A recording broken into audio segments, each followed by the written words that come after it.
Welcome back. Now we're going to talk about the principles of internal control. All right, so we've learned about internal controls, we learned their purpose, and we're bought in. We're like, yep, we want to do this.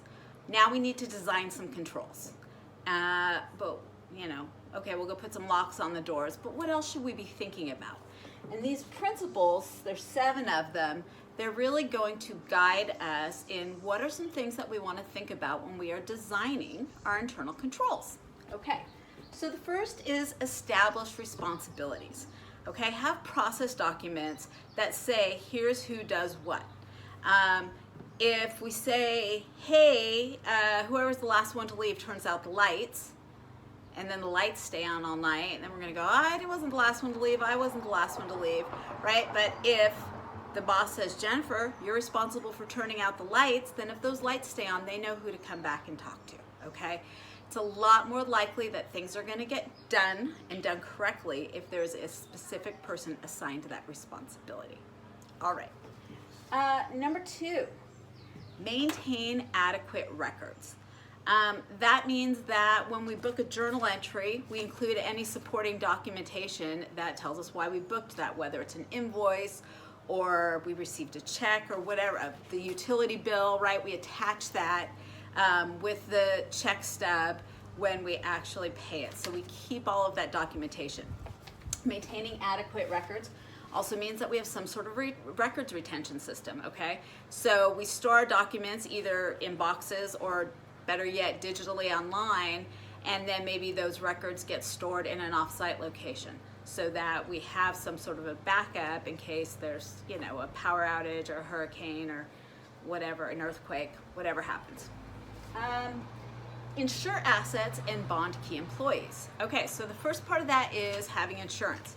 Okay, so if I have a big building that I've spent, you know, $5 million on, I'm going to want to have insurance on that. So if there is an earthquake or a fire or something happens to that building, I can get paid. I can file an insurance claim and get money back so that I can create a new building, build a new building, or rebuild on that site. Okay, so it's really important to insure our most valuable assets. Okay, if it's just, you know, our dry erase pens, you're not going to insure those, but our really valuable assets. Also, bonding key employees. So bonding is a process of insuring our employees so that if they do something wrong or if they cause harm, whether intentional or unintentional, we can be compensated for that. You see bonding a lot with employees who go into people's houses. So if I'm a house cleaning service, I might bond my employees so that, you know, I have some sort of protection if something goes wrong while someone's in a house. Okay, I'm restarting this because the mailman just came and delivered something, so I should say the postal carrier, not the mailman. But okay, so where are we on bonding? The nice thing about bonding is bonding companies, before they will issue that bond, they're going to do a very thorough background check on anyone you ask to be bonded. So then, you know, instead of me having to have the resources to do that, I can pay the bonding company. They make sure the people I'm hiring don't have a criminal record. And then if something does happen, while my employee is out conducting my business, then I have some sort of way to get financially compensated for that. All right, separate record keeping and custody of assets. Okay, this is going to be really important with assets that tend to walk out the door, like cash, like inventory. Okay, so if I am the cashier and I'm the one collecting cash, then I should not also be the same person who enters all the sales data into the system. Okay, so the people who touch the cash don't touch the accounting system. The people who touch the accounting system don't touch the cash. Same thing with our inventory. Okay, and that way, if anyone wants to steal, now they have to collude with each other. And collude means they work together to deceive. So it's a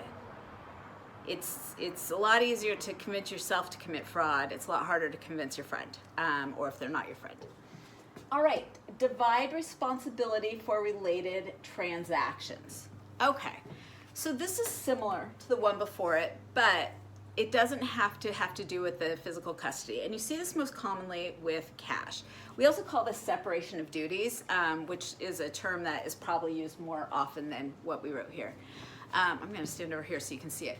So this means if I enter the transactions related to cash into the system, right? We receive cash, we pay cash, then someone else is going to do the bank reconciliation. When we get the bank statement, we check to make sure that it matches up to what we entered in our system. Okay, so again, by having that separation, then you need collusion for fraud, which really greatly reduces your risk of fraud. All right, apply technological controls. We already talked about some of those, right? I talked about the system where you couldn't book business travel unless you were senior director or above. Locks on the doors, a security system, security cameras. We even had one at Oracle that when you badged in, it pulled up your picture from your badge onto the computer, and so someone who was watching that camera could look, and if I badged in using Eddie's badge, they would be like, that does not look like Eddie. That in fact looks like a whole different employee. They didn't do that all over the campus, but they certainly did that if you were going up to what we called the 11th floor, because it was on the 11th floor, but that was where our executives sat. So Larry Ellison and Safra Katz and all of our executives sat up there, and so if anyone tried to use a badge that wasn't theirs, that was detected very quickly. Perform regular and independent reviews.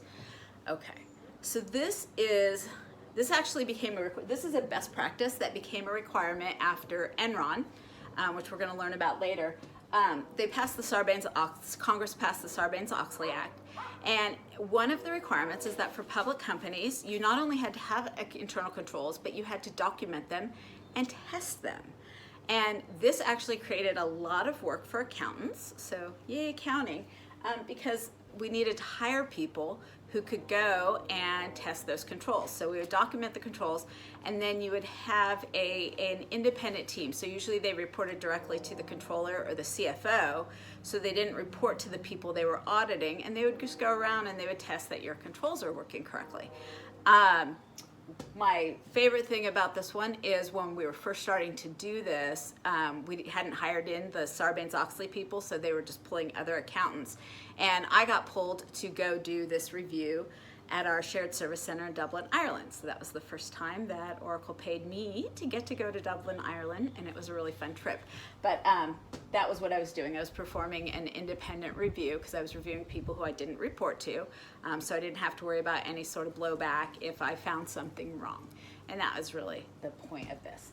All right, so now you know some things to think about when you are designing internal controls. I will see you next time.